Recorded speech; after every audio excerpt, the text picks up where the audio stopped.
ইবলিসকে আল্লাহ তাআলা চ্যালেঞ্জ ছুড়ে বলছে যে আমিও আমার বান্দাকে, বান্দা যতক্ষণ মাফ চাইতে থাকে, তুই যত ধোকাই দাও, আমি আমার বান্দা মাফ চাইতে থাকলে আমি মাফ করতেই থাকব।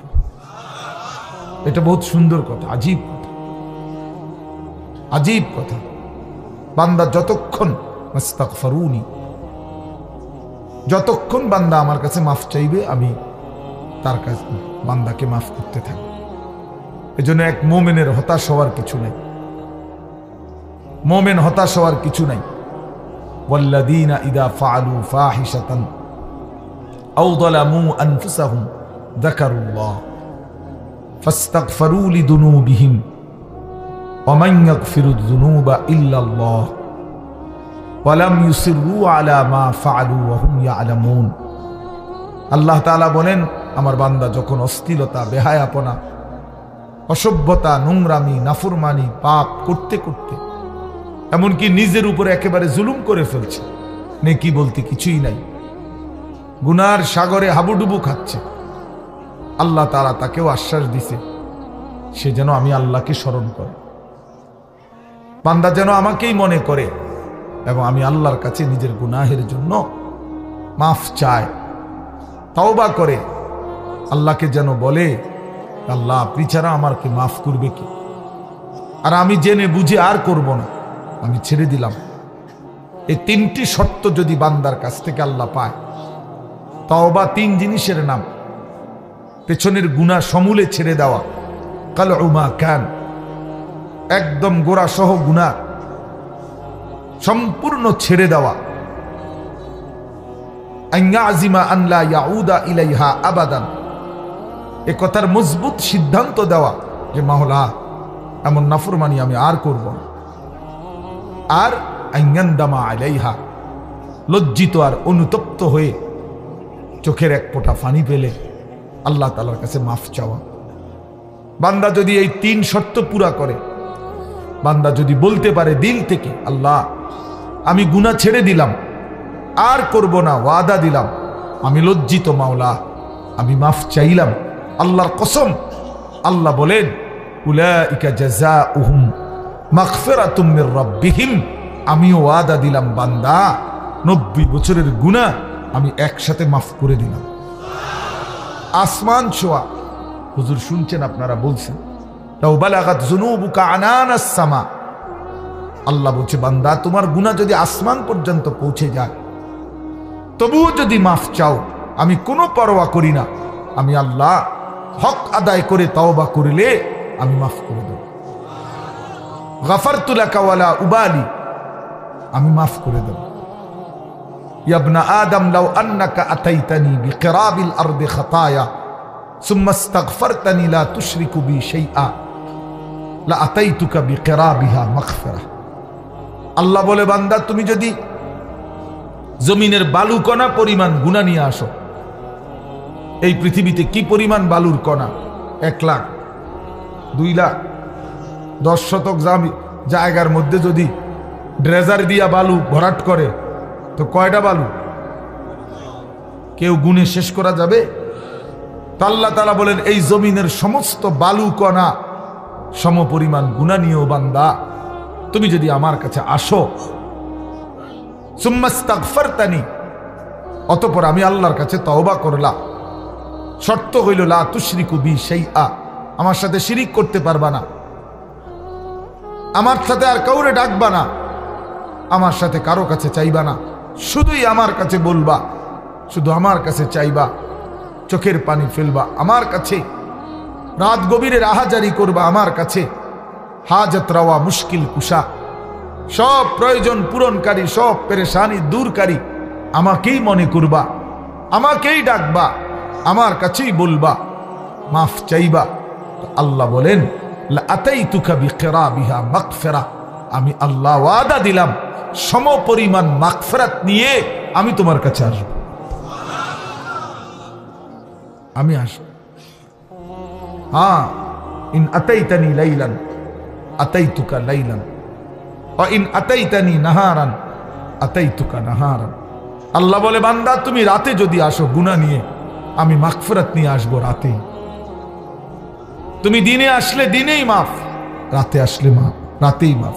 তুমি আসবে যখন, আমিও আসবো তখন, আমিও আসবো তখন। তুমি আইসো বান্দা, ইবনা আদম কুম ইলাইয়া আমশি ইলাইকা।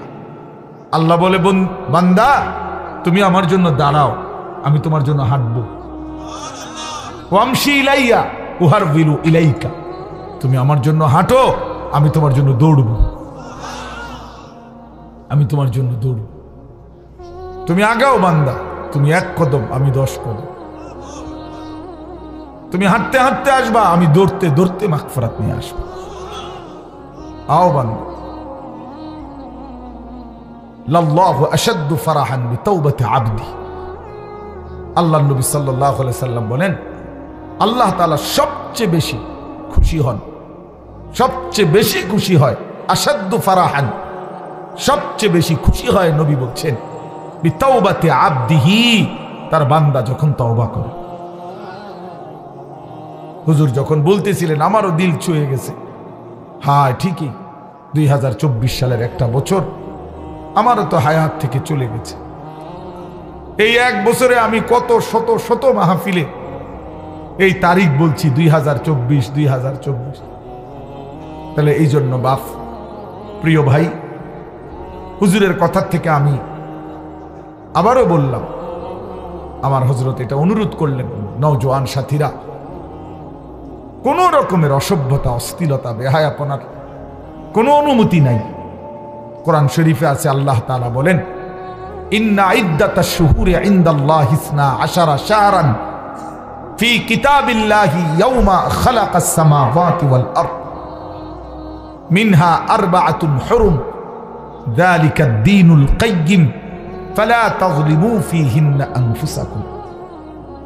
আল্লাহ তাআলা বলে, বান্দা শোনো, একেবারে আমি আল্লাহ আমার তাকদীরে, আসমান জমিন সৃষ্টির 50,000 বছর আগে আমি যেই তাকদীর লেখাইছি, সেই তাকদীরের মধ্যে আমি আল্লাহ ফয়সালা রেখে দিয়েছি, লিখে দিয়েছি যে এই পৃথিবীতে আসমান জমিন সৃষ্টির সূচনা থেকেই পৃথিবীতে 12 মাসেই হবে পৃথিবীর এই সময়ের হিসাব।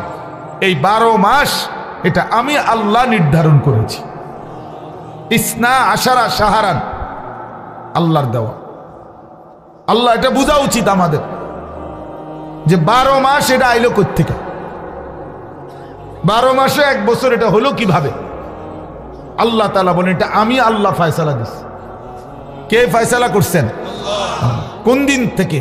আসমান জমিন সৃষ্টির শুরু থেকেই চালু রাখছেন, আর সিদ্ধান্ত করে দিছেন তারও আগে তাকদীরের মধ্যে, তাকদীরের মধ্যে।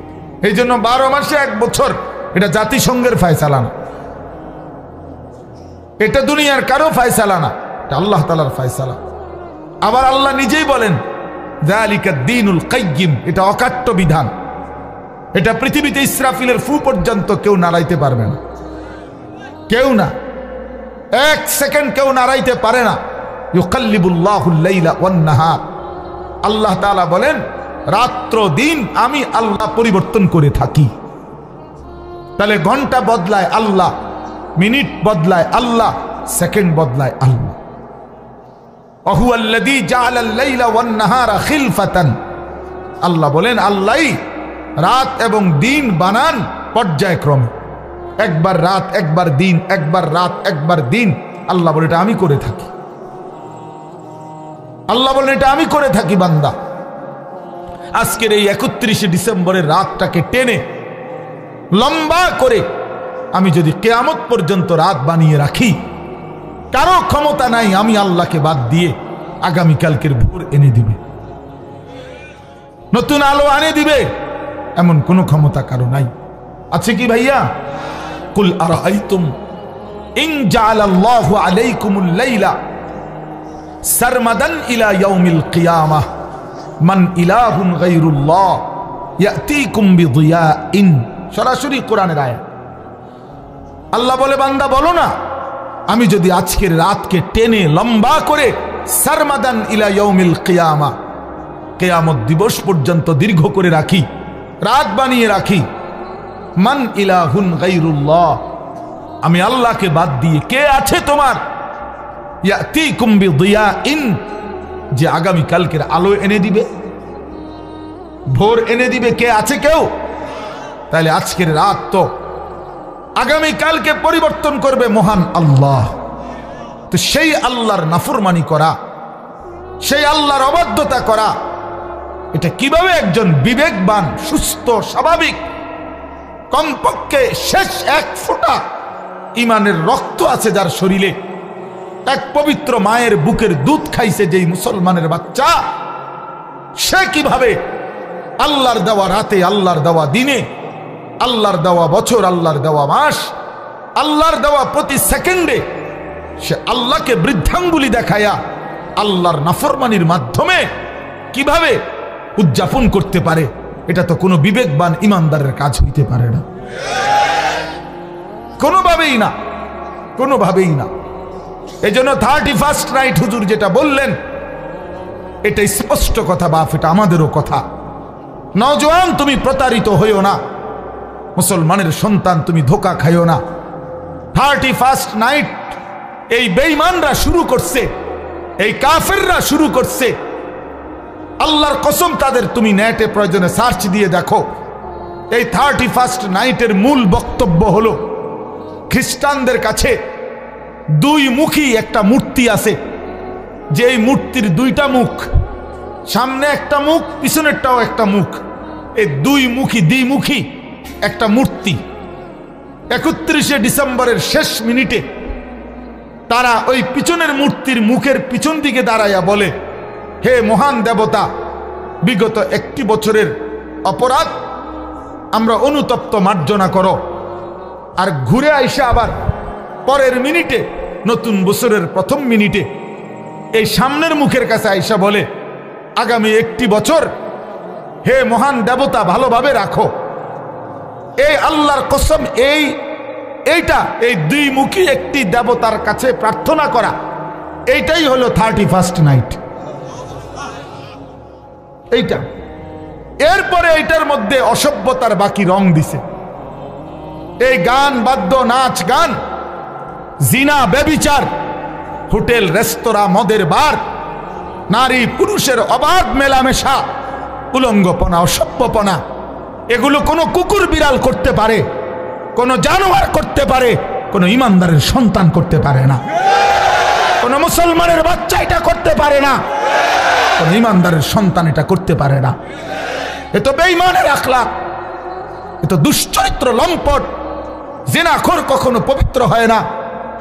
হারাম সম্পর্ক, বিবাহ বহির্ভূত ছেলে মেয়ের অবৈধ যেই কোন রকমের সম্পর্ক, এটা তো জিনা, এটা তো ব্যভিচার, ব্যভিচার, ব্যভিচার, ব্যভিচার। এটা অতএব ব্যভিচারিত, ধিক্কৃত, ব্যভিচারিত, ধিক্কৃত কোন জিনাখার, কোন ব্যভিচারী, কোন লম্পট, কোন চরিত্রহীন, সে তো সভ্য, ভদ্র, শিক্ষিত, চরিত্রবান কোন হতেই পারে না।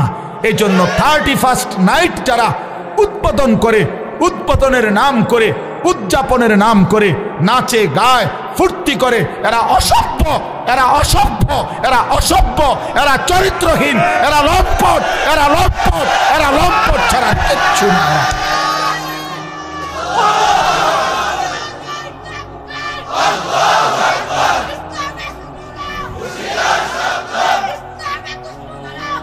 অতএব আমি অনুরোধ করি যুবক, আমার সাফ কথা, আজকে এই বিদ্যাকুটের 10 দিন ব্যাপী ঐতিহাসিক এই তাফসিরুল কোরআন মাহফিল থেকে আমার সমস্ত বুড়া বাপ যারা আছেন, আপনারা বসা থাকবেন, আপনারা বসেন। ওলামায়ে কেরাম যারা বসা আছেন, আপনারাও বসা থাকেন। কিন্তু কিশোর, তরুণ, নওজোয়ান, তোমরা যারা এখানে আছো, তোমরা সব দাঁড়ায়া এই বয়স্ক এবং ওলামাদের সামনে ওয়াদা দাও যে 31st নাইটে আমরা থুতো মারি, থুতো মারি, থুতো মারি, থুতো মারি। দাঁড়াও যুবক, দাঁড়াও নওজোয়ান, দাঁড়াও জওয়ান, দাঁড়াও ইমানদার।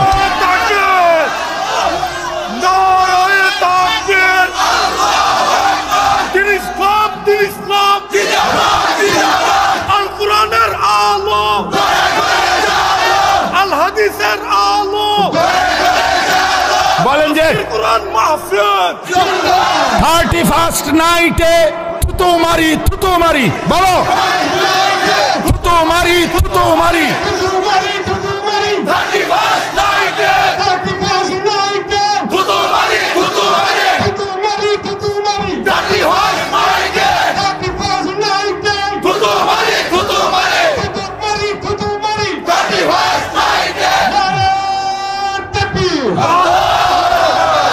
মাশাআল্লাহ, বসো নওজোয়ান বসো।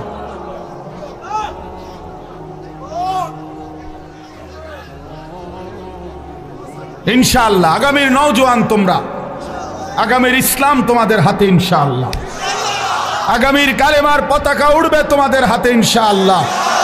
2024 সালের বিদায় নিচ্ছে, 2 উইকেট পড়ছে 2024 সালে ইনশাআল্লাহ। আমার ব্যক্তিগত কথা হলো, অনেকে অনেকভাবে 2024 সালকে মূল্যায়ন করছে, আমার ব্যক্তিগত মূল্যায়ন হলো 2024 সাল উইকেট পড়ার বছর। এবছর প্রথম উইকেট পড়ছে 5ই আগস্টের জালেমের পলায়নের মাধ্যমে, এই বছর দ্বিতীয় উইকেট পড়ছে 8ই ডিসেম্বর সিরিয়ার আরেক জালেম বাশার আল আসাদের পতনের মাধ্যমে। অতএব 5ই আগস্টে 1 উইকেট পড়ছে, 8ই ডিসেম্বর আরেক উইকেট পড়ছে, এই জন্য এবছর বোলিং ভালো হয়েছে, কড়া বোলিং হয়েছে এবছর। 24 সাল উইকেট পড়ছে ভালো, ইনশাআল্লাহ আগামীতে আরো উইকেট পড়বে। আগামীর উইকেট ইসরায়েলের ওই কুত্তা প্রধানমন্ত্রী নেতানিয়াহুর উইকেট, ইনশাআল্লাহ ওই উইকেটটাও পড়ে যাবে ইনশাআল্লাহ। ফিলিস্তিনের বিজয় হবে ইনশাআল্লাহ, কালেমার বিজয় হবে ইনশাআল্লাহ। এত রক্ত, এত শাহাদাত, এত খুন, মুমিনের এত রক্তের বিনিময় মহান আল্লাহ দেবে। আল্লাহ আছে, এখনো আছে। যে মালিক 5ই আগস্টের জালেমকে পলায়ন করতে বাধ্য করেছে, 8ই ডিসেম্বরের জালেমকে পলায়ন করতে বাধ্য করেছে, সেই মালিক ইসরায়েলের কুত্তাকেও পলায়ন করতে দিবে ইনশাআল্লাহ। গুজরাটের কসাই ইমানদার মুসলমানকে ইন্ডিয়ার জমিনে গুজরাটে হত্যাকারী যেই জালেম, সেই নরেন্দ্র মোদীর উইকেটটাও পড়ে যাবে ইনশাআল্লাহ। ইনশাআল্লাহ মনে রাখো, অচিরেই যুবক মনে রাখো, বাংলাদেশের গলিতে গলিতে, রাস্তার মোড়ে মোড়ে, বাজারে মার্কেটে, জেলা উপজেলা, গ্রামে গঞ্জে মাদ্রাসা গড়ে উঠছে। মুসলমানের সন্তান দলে দলে আল্লাহর কোরআন পড়তেছে, হাফেজে কোরআন হইতেছে। সমাজের দিন মজুর একেবারে খেতে খামারে কাজ করে, তারাও তাদের সন্তানকে হাফেজ বানাচ্ছে। সমাজের একেবারে উচ্চ পদস্থ ব্যক্তি যারা, তারাও তাদের সন্তানকে কোরআনের হাফেজ বানাচ্ছে। এটাই প্রমাণ করে আগামীর পৃথিবী ইসলামের পৃথিবী ইনশাআল্লাহ, আগামীর পৃথিবী কোরআনের পৃথিবী ইনশাআল্লাহ। অতএব 130 কোটি ভারতীয় বেঈমান আমাদেরকে চোখ রাঙ্গাইলে আমরা এক বিন্দুও ভয় পাই না। 130 কোটি ইন্ডিয়ার বেঈমানকে আমরা গণাত ধরি না, কণায় ধরি না। আমগরে আলু দিবে না, আটা দিবে না, পেঁয়াজ দিবে না। আলু, পাটা, আটা, পেঁয়াজ তার আব্বার। মোদি তোর আব্বার এগুলো বলে। মাশাআল্লাহ মাশাআল্লাহ। অতএব এটা কারো বাপের না, তাদের আলু, আটা, পেঁয়াজ এগুলো মোদির বাপের বলে, ভারতের আব্বার এগুলো। তো তোদেরকে বেটা 130 কোটি বেঈমানকে যিনি প্রতিদিন চাল, ডাল, আলু, পেঁয়াজ, ভাত, মাছ খাওয়ায়, তিনি তো আমার আল্লাহ বেটা। আল্লাহ, আমি আজকে যারে এশার নামাজে সেজদা দিছি তিনি তোরে খাওয়ায়, আমি আজকে যারে মাগরিবে সেজদা দিছি তিনি তোরে খাওয়ায়, আমি আজকে যারে আসরের নামাজে সেজদা দিছি তিনি তোদেরকে খাওয়ায়, আমি যারে জোহরে সেজদা দিছি তিনি তোদেরকে খাওয়ায়, আমি ফজরে যারে সেজদা দিছি তিনি তোদেরকে খাওয়ায়। বেঈমান, আমার আল্লাহ তোরে খাওয়ায়, তুই আমারে ধমক দেস কেন? কথা বলেন না কেন? ওরা আমগো ইমানদারকে ধমক দেয়, মন্ডাসে এখন গিয়ে কই নাই বেড়া পাগলামি করো। হ্যাঁ, মাটি ছোট হইতে পারে, মাতৃভূমি ছোট হইতে পারে, 56,000 বর্গ মাইলের লাল সবুজের ওই পতাকার মাঝখানের যে লাল, এটা রং না, এটা শহীদের খুন। অতএব রক্তের বিনিময়ে আজাদি। খুনের বিনিময়ে স্বাধীনতা। কি তামাশা! এদেশ, এই জাতি, এই মাতৃভূমির সন্তানরা যে রক্ত দিতে জানে, এটা তো আমাদের মানচিত্রেই আছে, আছে না? আমাদের এই লাল সবুজের পতাকার লাল, এটা তো শহীদের খুন। অতএব কোনো পরোয়া করার কিছু নেই ইনশাআল্লাহ। যুবক মনে রাখো, আরে আনিস কোনোদিন হয়তো থাকবে না, মাওলানা মিজান থাকবে না, ওলামায়ে কেরাম আমরা হয়তো থাকবো না, কিন্তু আগামীর পৃথিবী দেখবে ইনশাআল্লাহ দিল্লির লাল কেল্লাতে কালেমার পতাকা উড়বে ইনশাআল্লাহ। ইনশাআল্লাহ মনে রাখো, ইনশাআল্লাহ কোনো অসুবিধা নেই। আমরা শহীদ হইলে কোনো সমস্যা নাই। বাংলাদেশে কোনো ষড়যন্ত্র বাস্তবায়ন হবে না। ইসকনের গুন্ডা সন্ত্রাসীদের ষড়যন্ত্র বাংলাদেশে বাস্তবায়ন হবে না। সাদের গুন্ডা, সাদের সন্ত্রাসী এই বাহিনীর দ্বারাও এদেশে দাওয়াত ও তাবলীগের মধ্যে যারা যেই গুন্ডারা ঢুকছে, যেই গুন্ডারা সাদের নাম ধরে, ওই ভণ্ড প্রতারক মুনাফিক তার গুন্ডা সন্ত্রাসীরাও এদেশে টিকবে না ইনশাআল্লাহ। দিল্লির সাদ জানে না এটা বাংলাদেশ, এটা বাংলাদেশ, এটা দিল্লি না, সে জানে না এটা। অতএব এদেশের লক্ষ লক্ষ ওলামায়ে কেরাম, তাওহীদি জনতা, ইমানদারের কলিজায় খুন দিয়েছে। টঙ্গীর বিশ্ব ইজতেমার পবিত্র জমিনকে রক্তে ভাসাইছে যারা, ওরা গুন্ডা, ওরা সন্ত্রাসী, সাদ ভণ্ড। বলো সাদ ভণ্ড, সাদ ভণ্ড, সাদ ভণ্ড। অতএব সাদের কোনো কার্যক্রম, তার অনুসারীদের কোনো কার্যক্রম বাংলাদেশে হতে দেওয়া হবে না। এদেশ শাহজালালের, শাহপরানের, এদেশ ওলামায়ে কেরামের, এদেশ হাটহাজারীর আল্লামা শাহ আহমদ শফি রহমতুল্লাহ আলাইহির নাফরমান এখন হেফাজতে ইসলাম চিনে না, আল্লামা মামুনুল হক চিনে না, আমাদের ওলামায়ে কেরামকে চিনে না, মামুনুল হক তার বাপ মামুনুল হককে চিনে না, হেফাজতে ইসলামকে চিনে না। আরে বেটা বেঈমান, এখনো 2013 সালের 5ই মের রক্তের গ্রান শাপলা চত্বরে গিয়া নাক লাগাও, রক্তের গ্রান পাইবা। ওলামায়ে কেরামের পবিত্র তাজা খুনের রক্তের গ্রান লাগবে। এখনো এখনো রক্ত শুকায় নাই শাপলা চত্বরে। ওরা মুসলিম লেবাসধারী। আরে কোনো কাফেরে মারলে মুসলমান মেনে নিতাম, যে নেতানিয়াহু মারছে, মুদিয়ে মারছে, ট্রাম্পে মারছে, মনটারে বুঝাইতাম।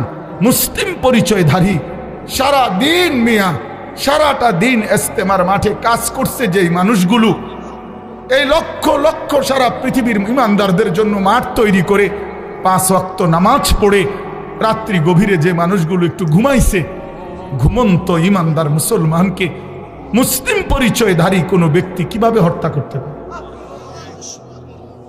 কিভাবে রক্ত ঝরাইতে? আরে সাদ তুই কি করলি? ওয়াসিফ তুই কি করলি? করলি কি? কি করলি তুই? ইমানদারের রক্ত ঝরাইলি কেমনে?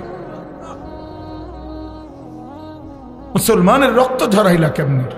যেই হাফেজ সাহেব তালেবে ইলমদেরকে আল্লাহর কোরআন পড়ায়, ওই হাফেজ সাহেব তো কোরআনের পৃষ্ঠা উল্টায় আঙ্গুল দিয়া, এমন পবিত্র হাফেজ সাহেবের আঙ্গুল কাইটা ফেলে দিছে। এই জন্য আপনারাও সতর্ক থাকবেন, এই ভণ্ড সাদের কোনো অনুসারী যেন নবীনগরের জমিনে না থাকে। সাবধান মুসলমান, কোন ষড়যন্ত্রকারী বাংলাদেশে তার ষড়যন্ত্র বাস্তবায়ন করতে পারবে না ইনশাআল্লাহ। আল্লাহ তাআলা আমাদেরকে তৌফিক দান করে। এই যে যুবকদের এই আশা, ইনশাআল্লাহ আপনাদের এই ব্যাপক উপস্থিতি প্রমাণ করে আল্লাহর কোরআনের জন্য এই জাতি প্রস্তুত আছে ইনশাআল্লাহ, দ্বীনের জন্য প্রস্তুত আছে ইনশাআল্লাহ। আল্লাহ তাআলা উলামায়ে কেরামের আহ্বানে আল্লাহর দ্বীনের জন্য আপনারা লড়বেন তো ইনশাআল্লাহ? হাত তুলে বলেন ইনশাআল্লাহ। লড়বেন তো ইনশাআল্লাহ? উলামায়ে কেরামের তত্ত্বাবধানে থাকবেন তো ইনশাআল্লাহ? আল্লাহ তৌফিক দান করেন, আল্লাহ কবুল করেন। দাওয়াতের কাজ উলামায়ে কেরামের তত্ত্বাবধানে চলবে, তাবলীগের কাজ, তালিমের কাজ, তাজকিয়ার কাজ, জিহাদের কাজ, ইসলামের কাজ, দ্বীনের কাজ উলামায়ে কেরামকে বাদ দিয়ে করা যাবে না। করলে হুঁচট খাবেন, করলে পিছলা খাবেন, করলে ক্ষতিগ্রস্ত হবেন, করলে দুশ্মনের খপ্পরে পড়ে আখিরাত বরবাদ করবেন। যেন অনুরোধ করলাম, অনুরোধ করলাম, অনুরোধ করলাম, আল্লাহ তাআলা আমাদেরকে সাচ্চা ঈমান দান করেন, আমাদেরকে ঈমানের মজবুতি দান করেন। ভাই বললেন মাশাআল্লাহ, আমার হুজুর বলছেন এতক্ষণ তওবার কথা, ফিরে আসার কথা। তো এক যুবক, এক ভাই যোগাযোগ করছে, সে তার জিন্দেগি পাল্টাইতে চায়। আমি তো হুজুর আলহামদুলিল্লাহ প্রতিনিয়ত অসংখ্য যুবকের চিঠি আমার কাছে আসে, চিঠি দেয়, কাগজে লিখে, মোবাইলে মেসেজ পাঠায়, আমার ঘনিষ্ঠ সাথীদের কাছে জানায়। আলহামদুলিল্লাহ প্রতিদিন বিশ্বাস করেন বাংলাদেশের যুবক ছেলেরা আল্লাহর দিকে ফিরতেছে, গুনাহ ছেড়ে দিচ্ছে ইনশাআল্লাহ। গুনায় মজা নাই, নারীর ছবি দেখতে দেখতে আর সুখ নাই, উলঙ্গ দৃশ্য দেখতে দেখতে আর সুখ নাই। অসংখ্য যুবকের চেহারা, সুরত, শরীর, যৌবন, শারীরিক ক্ষমতা, যৌবনের ক্ষমতা সব নষ্ট করে ফেলছে, সব চরিত্রহীন হইয়া বরবাদ করে দিছে। আজ দুদু অন্ধকার ছাড়া, মরিচিকা ছাড়া আর কিছুই দেখে না। এজন্য যুবক ছেলে তোমাদেরকে বলি, ভাই নষ্ট হইও না, নষ্ট হইও না। 7 জন যুবক হিম্মত করে দাঁড়াইছিল, আসহাবে কাহাফের 7 জন যুবক। আল্লাহ তাআলা তাদের ঈমান, পুরা দেশ কাফের, আর এই 7টা যুবক প্রথম ঈমানদার হয়ে দাঁড়াইছিল। আল্লাহ বলছে তোমরা ঘুম যাও, তোমাদের ঈমানে আমি আল্লাহ খুশি হলাম, তোমাদের পক্ষ হয়ে পুরা জাতির সংশোধনের কাজ আমি আল্লাহ করে দিচ্ছি। তোমরা ঘুম যাও, ঘুমাও। 309 বছর পরে আল্লাহ এই 7 যুবককে ঘুম থেকে উঠাইয়া আল্লাহ বলছে এবার এলাকায় গিয়া হাঁটো, ঘুরো, যাও, দেখে আসো, দেখবা বাদশাও ইমানদার, জনগণও ইমানদার। কি ঘটনা আসহাবে কাহাফে।